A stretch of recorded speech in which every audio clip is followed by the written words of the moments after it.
What's going on, my broskiis? My name is Toadski, back again here to bring you guys yet another One Piece Treasure Cruise video, and today we just got this really interesting little news post here. The funny thing about this is that it's not even news time yet. It's 1 hour before news time. Currently recording this at, about half an hour before news time drops, and we got this really interesting letter, and the letters are always a good thing. I appreciate it. I know a lot of people also appreciate it. Despite the fact that there are obviously many issues with the game right now, I do like the fact that they do still provide us with communication. I gotta say, that's a huge thumbs up from us. We're gonna go through this here today because there's some very interesting things that we need to discuss, including new characters coming out, but just more about the 10th anniversary that's coming up soon. I talked about it in one of the videos a couple of days ago, just discussing that, like, yeah, pulling on these SUGO-FEST is cool and all, but, you know, 10th Annie is going to be coming up very shortly. Super SUGO-FEST, it's going to be a really big deal. Let's have a look at this letter and see what it's all about. So let me go ahead and just pull it up in a much higher quality and we can talk about it. So, greetings, Nakamas. Worldwide Anniversary Campaign is underway, obviously. You're all enjoying the current Worldwide Anniversary Campaign? Well, it's definitely been a campaign, I'll tell you that. Would like to take this chance to thank everyone for participating. Congratulations to the Nami team who won Part 1, which is actually my team, as well as the Robin team who won Part 2. And then the winners of Part 3 will be announced on the 29th. And then it says this: there's still more to come in the Fearsome Foes campaign. So this is actually a little bit of a surprise.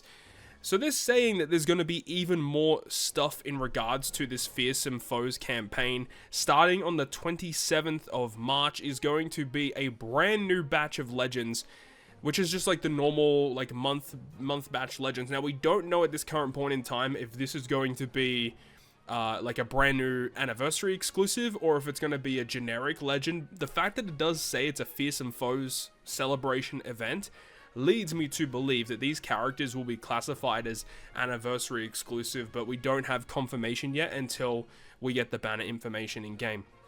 Now, it does say here that the legends are going to be Sugar and Doflamingo, as well as Moria and Perona. Now, we actually have the data mines for these characters already, which is bizarre. We are going to be going through those guys in just a moment, because there's more information I want to talk about in terms of the letter. But from what I have briefly read, apparently these are dual units, which is interesting. Hopefully they're actually good. So let's continue on. So, you know, they've just some fluff here at the start. They mentioned the Fearsome Foes campaign, but now we get into the real meat and potatoes of the video. So we've got the update schedule. April 1st is going to be Usopp's birthday, and we've got a special SUGO-FEST event planned for that very day. It will be available for a limited time, so don't miss out. So we get this mostly every year, where we get like April 1st, it's April Fools. We get Usopp banner, where it's like a banner where you can do a multi on it. It costs like 4 gems, at least the way I remember it. It was like 4 rainbow gems, and every pull on that banner is a guaranteed Usopp rare recruit character, and like Legend Usopp and Nami Usopp are on the banner and stuff. It is what it is. It's nothing really that crazy, but it mentions here at the end of April, we're planning a large-scale update as we approach the game's 10th anniversary. This always happens right at the end of April before May. Obviously, the anniversary is going to be May 11th or 12th, depending on where you are in the world. Typically, the end of April is when they drop the big update where they have lots of new things in regards to the upcoming anniversary event. This update is set to feature the previously announced co-op quests, which we've been fine-tuning based on player feedback. Very fascinating that they mentioned that. Really hope that the co-op quest does receive some updates in regards to the feedback the community have sent in. I know that like myself, Stump, and all of those guys have sent in a lot of detailed feedback to some of the guys in the Bandai Discord, and we've tried to, you know, give them information in regards to what needs to be fixed for co-op quest to thrive as a game mode.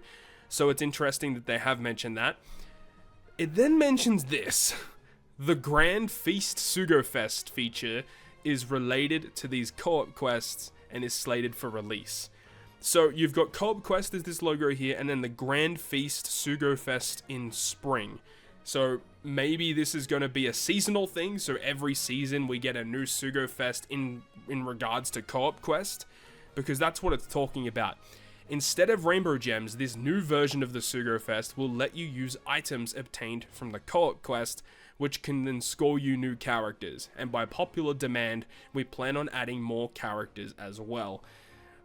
this is really weird, because the way that it makes it seem, it's like you play the co-op quest, you get an item for playing the co-op quest, and then that item is used to pull on this specific SUGO-FEST, because it's going to be kind of RNG if it's like, you know, you get this item, you can do pulls on the banner, and there's going to be like special limited characters that are available, but it's literally RNG unless if there's like, you know, step ups, and if you do like, if you play the co-op quest a certain amount of times and you get enough to get the guaranteed character, that'd be pretty hype, but I don't know. We don't have a lot of information right now. Of course, when this update does drop, I'll bring you guys lots of videos in regards to exactly what's going on, but there's just lots of info in just info dumped here with, it's kind of like vague info, like, yeah, these things are coming, but they're not giving us details in regards to exactly what all of these things actually mean.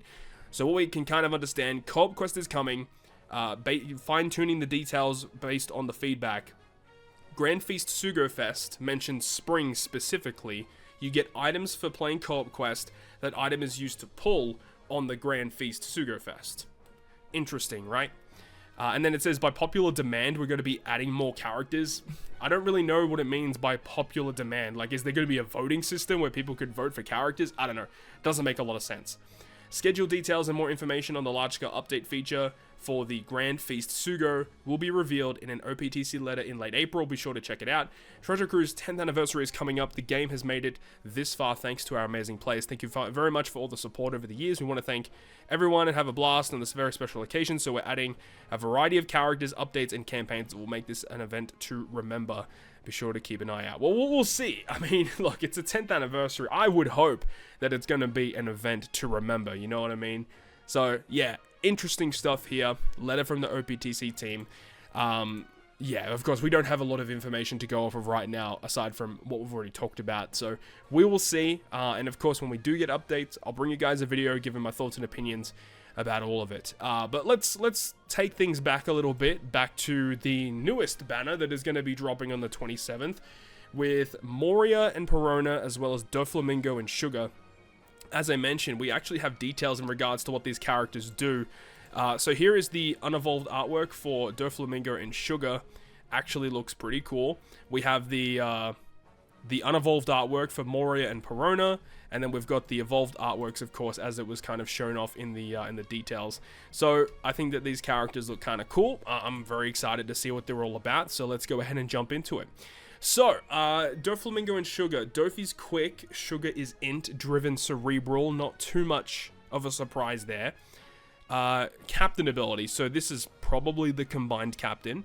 Reduces driven and cerebral special charge by 1, boost their HP by 1.2, boost their attack when they have an empty G or a matching slot by 6 times, that's very high, 5.25 times otherwise.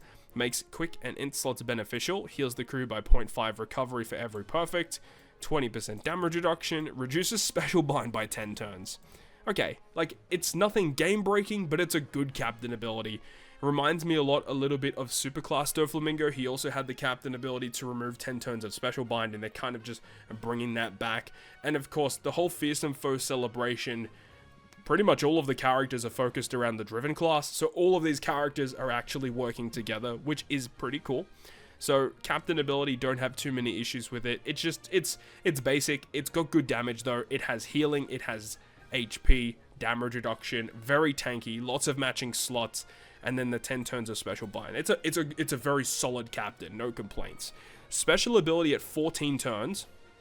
It actually has a lot of effects here. What is going on? Reduces the duration of all enemies' barriers by 3. That's insanely good. It deals 1 times the amount of damage dealt beyond the enemy's HP, so overkill damage. Counts up to 100 million total.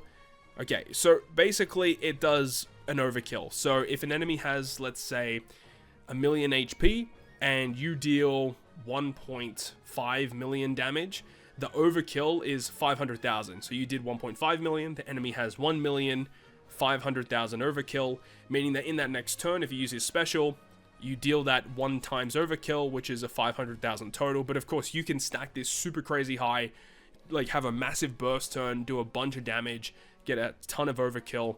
But the issue with these types of effects is that it doesn't go through normal attacks only. Normal attacks only, of course, nerfing lots of these effects, so that kind of hurts. So you get barrier removal, overkill damage, boost the color affinity of Driven and Cerebral by 1 turn based on the number of status effects applied on the enemy. 2.25 for 0 to 2, 2.5, 2.75, 6 to 7.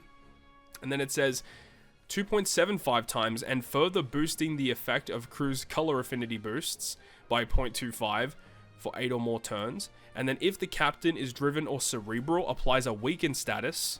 So it's a 1.5 weakened status with a further 1.25 if the enemy has increased damage taken to all enemies for 1 turn, and then fuse to Doffy and Sugar for 2 turns. The way that this is kind of read right now to me, the fact that the weakened status doesn't go through full immunity leads me to believe that this is not going to be an anniversary exclusive. In my opinion, just from what I'm reading, this looks like a normal batch legend, honestly. It doesn't seem broken enough for it to be an Annie exclusive. I could be wrong, we'll see. The Super Swap completely removes the character's despair, changes their own slot including block into matching, applies increased damage taken status, ignoring immunity, that's really good, to all enemies for 1.75 for 1 turn, reduces all enemies attack by 50% for 1 turn. This effect is not applied to certain status effects such as specials. Right, so it applies like a debuff on the enemy, increased damage taken does count as a debuff as well.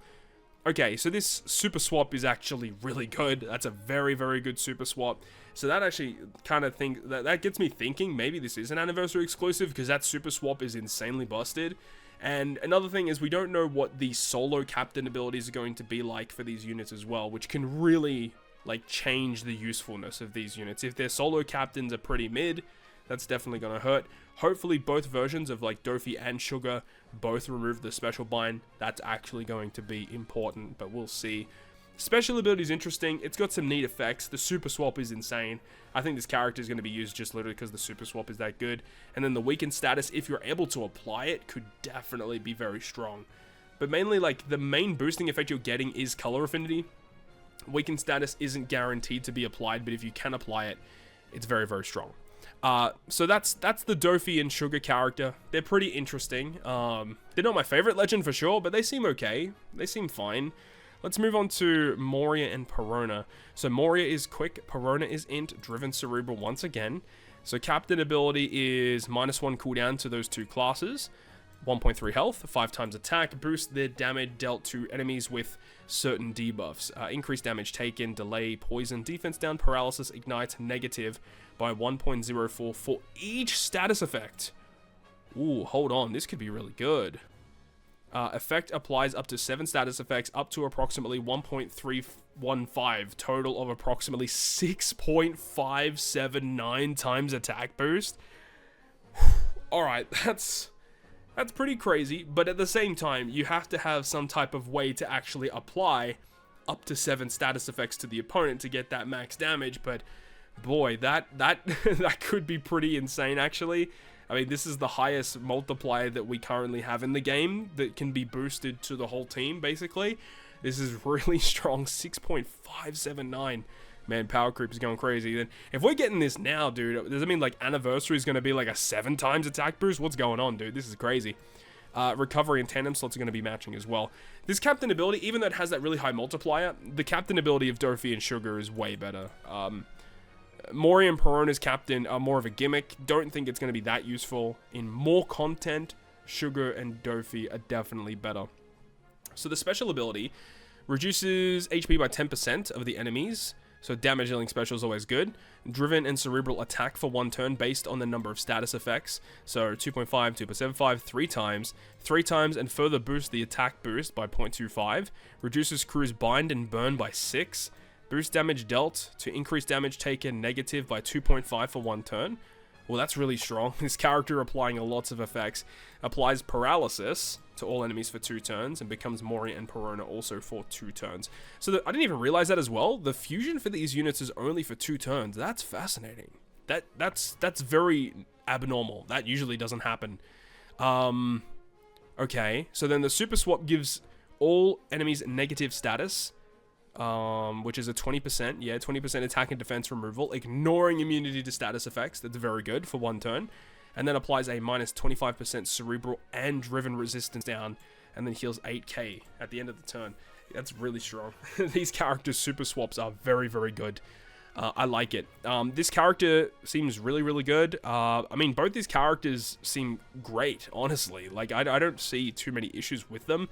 The issue with all of this happening right now is that we're so close to that 10th anniversary period that, like, yeah, these characters are cool and they may be fan favorites in some aspects in one way or another, but we're so close to the biggest SUGO-FEST of the year that I just think that it's a better decision not to pull on a banner such as this.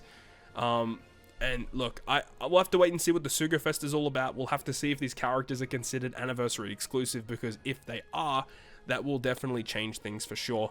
So Moria, Perona, and then Sugar and Doflamingo, Driven Cerebral batch. So again, moving on with those driven characters with the introduction of the Fearsome Foes, or the continuation of the Fearsome Foes SUGO-FEST for the global anniversary. But that is going to wrap it up for me, guys. Let me know your thoughts and opinions about the brand new batch of characters. I mean, yeah, it's another new SUGO-FEST, surprise, surprise, but the more interesting thing is about the upcoming schedule for the 10th anniversary of One Piece Treasure Cruise. Can you believe it? Can you believe it? 10 years in One Piece Treasure Cruise. And yeah, this whole Grand Feast stuff seems very, very odd. We need more details. We need a little bit more info to get a full grasp of exactly what's going on here. But that's going to wrap it up for me. Thank you so much for watching. Hope you enjoyed it. If you did, make sure to go ahead, leave a like. And if you want to stay up to date with all the content I post, including more One Piece Treasure Cruise content, make sure to hit the subscribe button down below. On that, guys, I'll see you guys within the next video.